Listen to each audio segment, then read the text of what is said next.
a los seres que nos faltan se les echa mucho de menos, sobre todo por las enseñanzas que nos han ido dando, su ejemplo, su testimonio. Recuerdo mucho una frase que decía mi padre, me decía siempre, anda que si las cartas se jugaran 2 veces. En el sentido de que cuántas veces a uno se le han presentado ocasiones en la vida y no las ha utilizado.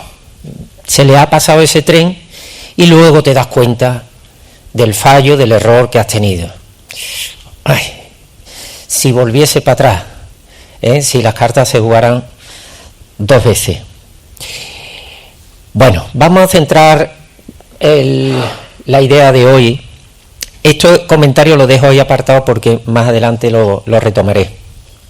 Vamos a darle una lectura rápida a los 2 primeros versículos que traemos hoy en Segunda de Corintios 6, ¿vale? Los 2 primeros versículos los vamos a leer y los vamos a leer pensando que son para nosotros. Es decir, que Pablo lo ha escrito para Eclesía Montequinto, ¿vale?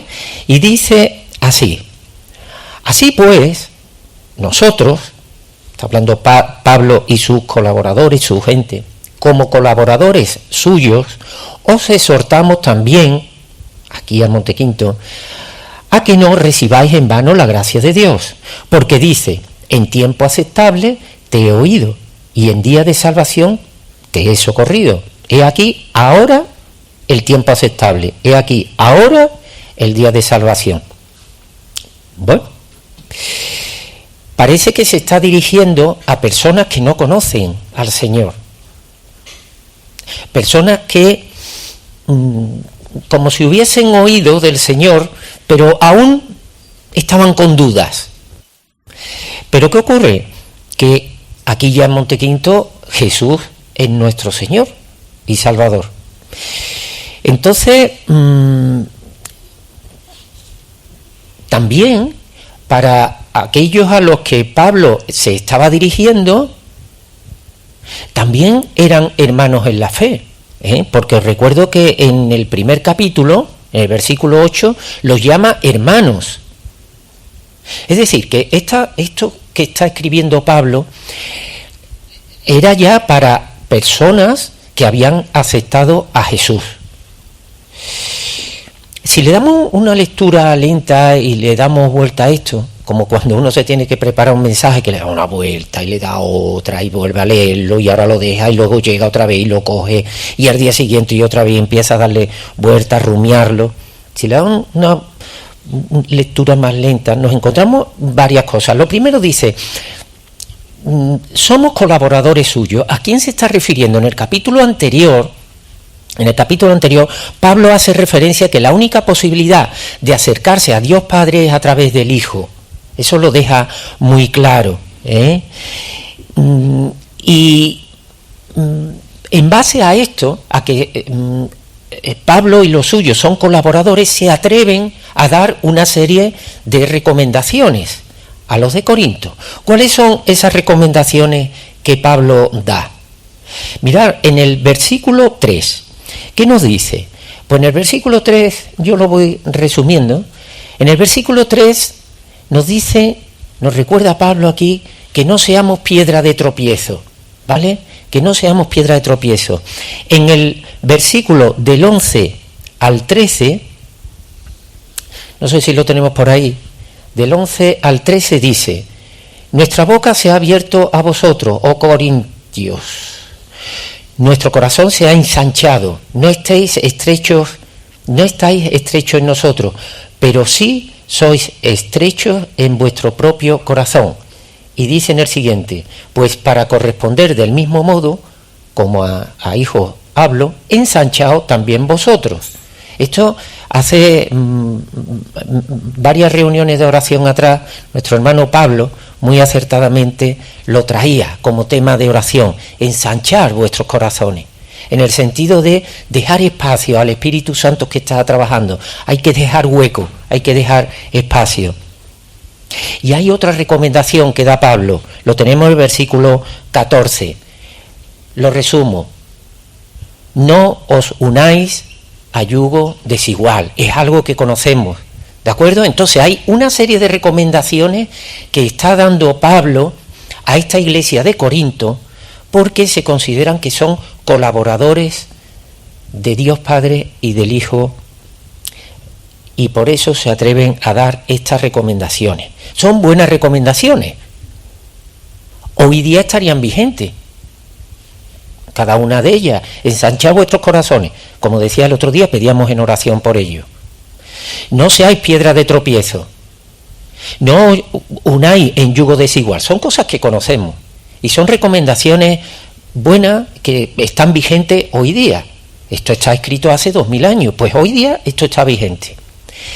¿Y sobre qué quería hablar? ¿Sobre alguna cosa de esta? Pues no. Mira, cuando uno se prepara un mensaje, yo creo que todos deberíamos prepararnos algún mensaje alguna vez, ¿eh? Y le das vuelta y todo. Yo particularmente me gustaría haber hablado de alguna cosa de esta. El yugo desigual, no ser piedra de tropiezo, son cosas muy prácticas. Pues no. ¿Y de qué quería hablar? Pues ahí hay un versículo que está el primero de todo, que es el que nos dice: no recibir en vano la gracia de Dios. Yo digo, pero este tema a mí me desborda, yo no tengo... Pero bueno, vamos a ver qué podemos hacer. Pero es ese versículo que se te queda ahí. Y le das vuelta, y le das otra vuelta. Bueno, pues a ver a dónde llegamos. Lo primero que nos dice es, no te está diciendo rechaza la gracia de Dios, no, le está hablando a hermanos que ya la han recibido, pero ahora te está diciendo, ten cuidado, tú la has recibido, pero ¿está siendo útil? ¿Está siendo eficaz?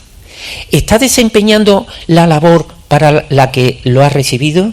Porque una vez recibido, ten cuidado a ver si queda sin efecto. Por ahí es la orientación, ¿verdad?, que quería comentaros, y creo que es el sentido que ahí Pablo le está dando esto. ¿Qué significa esto? ¿Qué significa que no recibamos en vano la gracia de Dios? A ver, el concepto de gracia de Dios está repartido por toda la palabra. Es un término fundamental, muy importante. En el Antiguo Testamento lo designa con un término que es chen o chanan, ¿de acuerdo? Que viene a referirse a recibir una ayuda en caso de necesidad. Cuando hay una necesidad, recibir ayuda.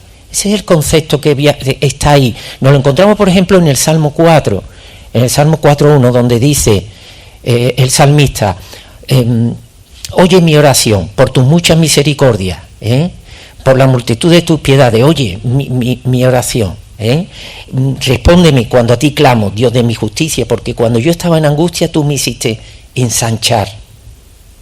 Ten misericordia y oye mi oración. Esa misericordia, ahí es ese término, parecido, equivalente al de gracia. Nos lo encontramos también en el Nuevo Testamento, por supuesto. Cuando se escribe el Nuevo Testamento en griego, nos encontramos ahí con el término charis, caris. Se transpone en el Nuevo Testamento en griego con este término. ¿Y qué viene a significar? Viene a significar favor, viene a significar bendición. Bendición entendida como una disposición a atender la necesidad que tú tienes. Cuando hablamos de bendición, ¿a qué nos estamos refiriendo? Pues esa disposición que tiene alguien a ayudarte en esa necesidad que tú tienes, y además sin pedir nada a cambio.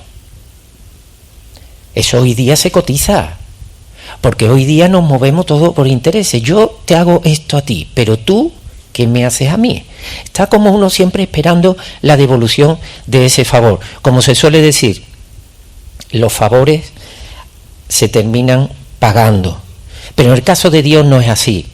Dios no necesita nada de nadie, Dios no es así. Por lo tanto, cuando hablamos de gracia, estamos hablando de que es la fuente de bendiciones. La fuente de bendiciones. Ahí tenemos en Génesis 1, tenemos que Dios, una vez que crea al hombre, ¿qué es lo primero que hace?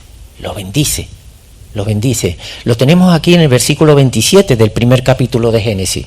Y creó Dios al hombre a su imagen, a imagen de Dios lo creó, varón y hembra lo creó. Versículo 28, y los bendijo Dios. Fue lo primero que hizo. Y les dijo, fructificad y multiplicaos, llenad la tierra, etcétera, etcétera. Y les provee de alimento, porque le dice, ahí tenéis planta con su semilla, tenéis árboles con su semilla y con su fruto, alimentaos de ellos. Por lo tanto, debemos tener claro una cosa: cuando hablamos de gracia, la gracia se pone en funcionamiento, se activa por medio de bendiciones,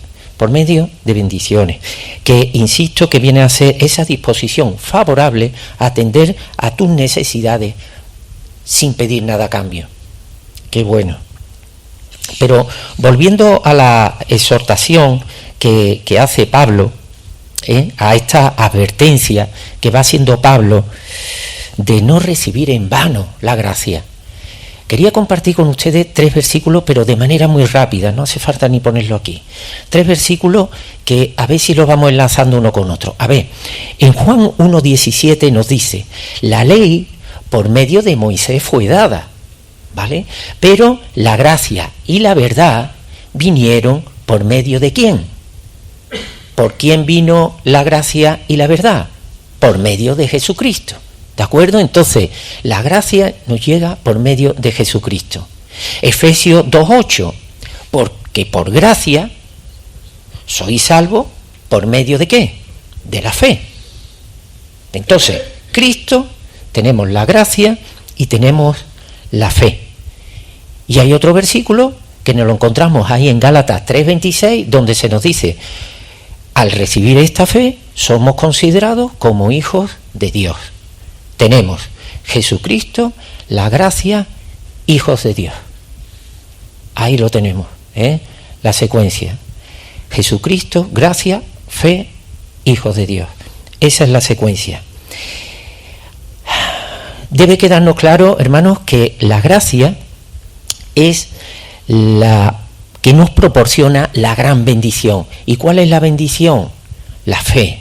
Esa fe que automáticamente nos lleva a salvación. Y, lógicamente, si se ha confesado a Cristo como Señor y Salvador.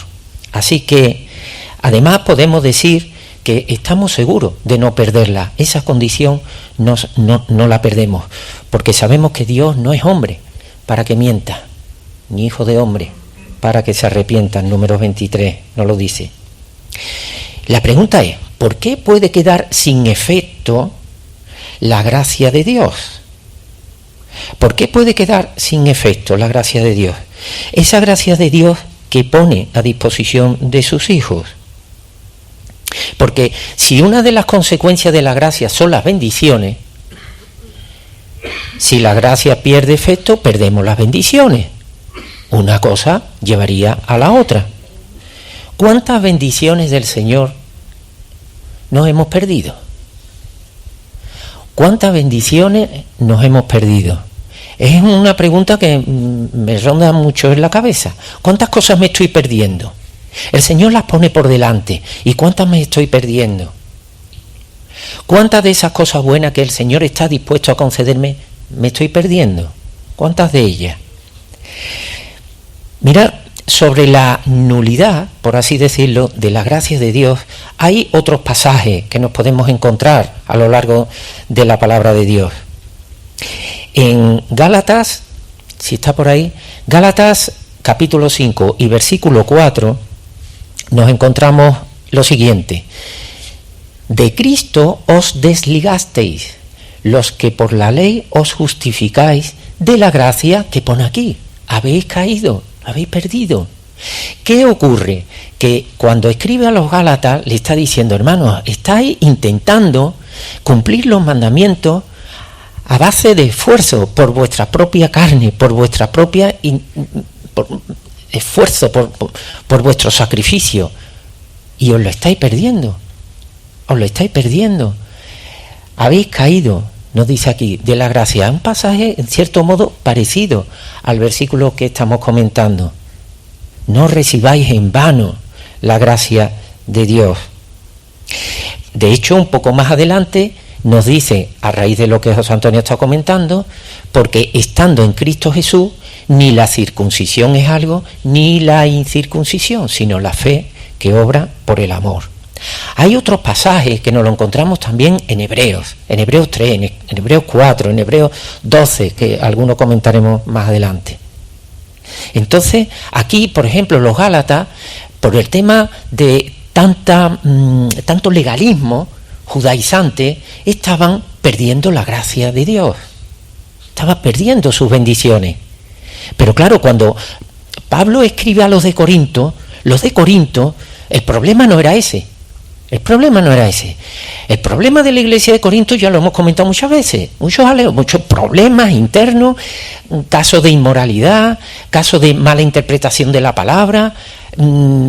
Todos conocemos el Primera de Corintios 11, ¿no? Lo que es la mesa del Señor. Tuvo que dar instrucciones porque lo estaban malinterpretando, ¿de acuerdo? Entonces, el problema que tenía la iglesia de Corinto iba por ahí. Hay un versículo que nos lo encontramos en Hebreos 12, 15, que puede hacer referencia a lo que realmente estaba pasando en la iglesia de Corinto, ¿vale? Y lo tenemos por aquí. Dice el autor de Hebreos, dice: mirad bien, no sea que alguno deje de alcanzar la gracia de Dios, que brotando alguna raíz de amargura os estorbe, y por ella muchos sean contaminados. Aquí, fijaros que viene a hacer referencia otra vez a la pérdida de la gracia, a no disfrutar de la gracia de Dios. ¿A qué se refiere esto de raíz de amargura? Bueno, pues se refiere a un abandono deliberado de Dios, de sus mandamientos, y eso perjudica a la comunidad. Imaginaros, por ejemplo, en una familia en la que haya creyentes, por ejemplo en la mía, gracias al Señor por los 5 estamos en la palabra. Imaginaros que alguno de ellos la abandonara. Me voy a las cosas del mundo, fuera la palabra. Eso nos perjudicaría, ¿verdad? Rompería el vínculo familiar que tenemos en torno a la palabra. Pues eso hace referencia aquí. Bueno, pues vuelvo a insistir. ¿Qué puede hacer? ¿Qué puede hacer que la gracia de Dios quede vana? La hemos recibido, pero queda sin efecto. ¿Qué podría hacer eso? La iglesia de Corinto, sabemos los casos de inmoralidad, de indiferencia, podría hacernos perder las bendiciones, como decía, la inconstancia en la palabra, también el no pedir como conviene. O esas bendiciones las podríamos perder o no disfrutar de ellas porque el Señor sabe que de recibirlas no sabríamos gestionarlas. Esas bendiciones que podemos recibir, ¿sabemos gestionarlas? ¿Sabemos disfrutarlas? ¿Sabemos utilizarlas? Podríamos perder también esas bendiciones recibidas por medio de la gracia. Hermanos, en Efesios 2:8 sabemos que por gracia somos salvos por medio de la fe y tal. Todo esto lo sabemos bien. Pero ¿qué ocurre si recibimos en vano esa gracia? ¿Podría peligrar la salvación? Esto es un debate que muchas veces hemos oído. La salvación se puede perder, la salvación no se puede perder. Si recibimos en vano esa gracia, ¿estaría en peligro la salvación? ¿Estaría en peligro? Le damos vuelta. Mirad, hay un versículo que quería compartir con ustedes, y a mí me ha despejado muchas dudas.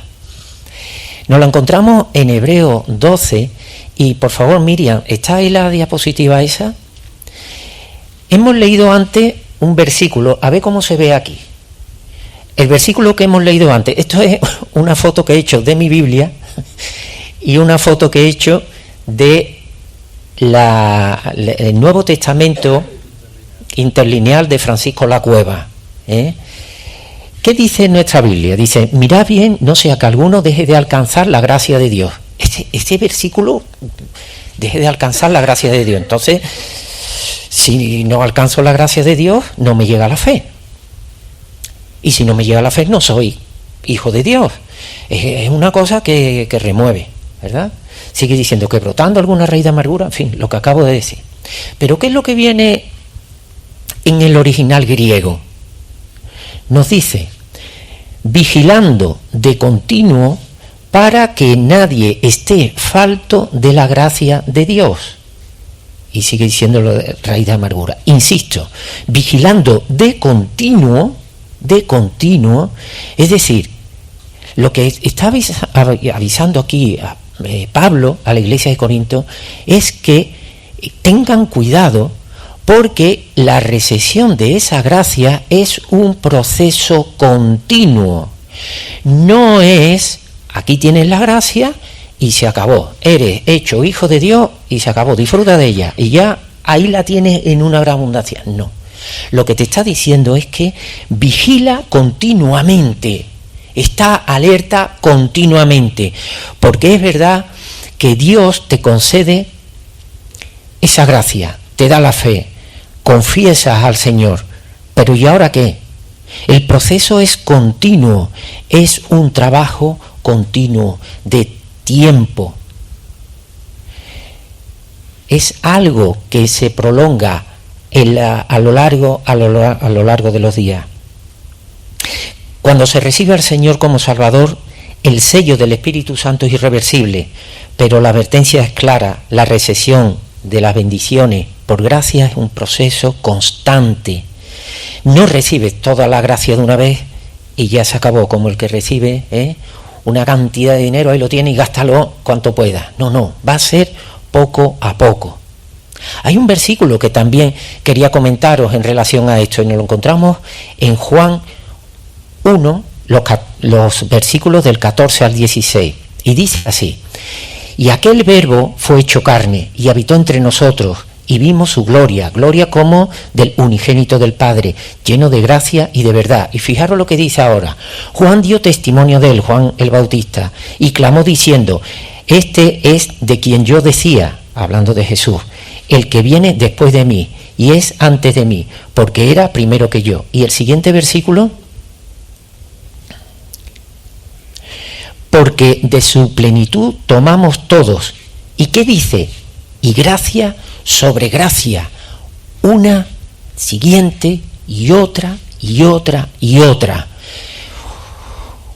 Cuando Pablo está haciendo esa advertencia, cuidado de no recibir en vano la gracia, nos está diciendo que la batalla de la fe, esta carrera es continua, es una carrera de fondo, que cada día tienes que ir alimentando, que tienes que ir buscando.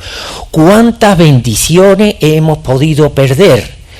Porque la gracia del Señor la tenemos y nos entra en funcionamiento por medio de las bendiciones. ¿Cuántas bendiciones hemos podido perder? ¿Cuántas? Pablo, en este capítulo, hace referencia a algunas de ellas. No procrastinar. ¿Esto qué es? No aparcar las cosas. Oye, el día es hoy. Ponte en marcha. Atiende el mensaje del Señor. Atiende a sus mandamientos. Ten cuidado. No seas piedra de tropiezo a otro, porque eso te va a hacer también perder las bendiciones. No te unas en yugo desigual, porque eso te va a hacer perder las bendiciones. El Señor provee de bendiciones. ¿Cuántas bendiciones nos hemos perdido? ¿Cuántas? Algún día lo sabremos. Nos dice ensanchar los corazones. ¿Esto qué es? ¿Lenguaje poético? No, mire usted, lo que te está diciendo es que te limpies por dentro. Quita todo aquello que sabes que el Señor te desagrada, y si no, vas a perder las bendiciones. ¿Cuántas? ¿Verdad? Voy acabando, porque el Señor es tan bueno que no solamente la gracia viene de Él, sino que el Señor es capaz de utilizar a otras personas para que te bendigan, para que te ayuden. Ahí tenemos el ejemplo de José. Potifar, cuando vio que Yahvé, que Jehová estaba con José, halló gracia en sus ojos y lo bendijo, le ayudó. Pero no solamente Potifar, sino también el jefe de los carceleros. Ahí lo tenemos, en la palabra nos lo dice. Y José halló gracia en los ojos de carcelero. ¿Por qué? Por medio del Señor. O sea, el Señor también es capaz de utilizar a otras personas para que te bendigan. Fíjate, hemos pedido en las reuniones de oración que encontremos ayuda, incluso en el pueblo que no es de Dios. Igual que José Antonio ha estado comentando que el Señor puede utilizar a otros que no son su pueblo para disciplinar al suyo, puede hacer lo contrario. Del Señor puede venir lo malo y lo bueno no viene, pues también. El Señor puede utilizar a esos que nos rodean para bendecirnos. Qué bueno.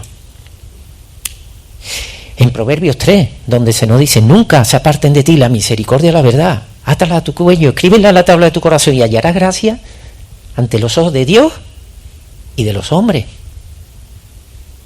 Yo creo que ya más claro no puede ser. ¿Y por qué Dios manifiesta esta cualidad? ¿Por qué nos provee de gracia? Algunos han confundido amor y gracia. Son términos muy parecidos, pero realmente, por aclararnos un poco, quizás la gracia sea la manifestación del amor de Dios. Es la puesta en marcha de cómo Dios ama a su pueblo. No es una cosa, sino que es una ayuda eficaz. La gracia es la fuente de las bendiciones. Pues hasta aquí os quería comentar este pasaje, hermanos.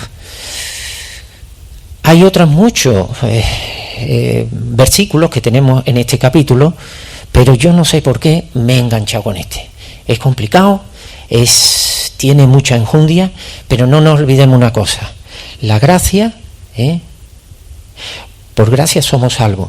Y la gracia es la fuente de bendiciones. Y acordaros, las bendiciones es esa disposición favorable que tiene Dios a atender nuestras necesidades sin nada a cambio. Pero las podemos perder, hermanos. Podemos entorpecer ese trabajo, esas bendiciones que Dios pone delante nuestra. Tenemos que tener mucho cuidado, tenemos que tener cuidado y de no perder esas bendiciones.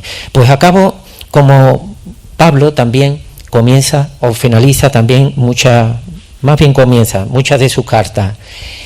Que la gracia y la paz esté con todos vosotros. Gracia y paz de nuestro Señor Jesucristo.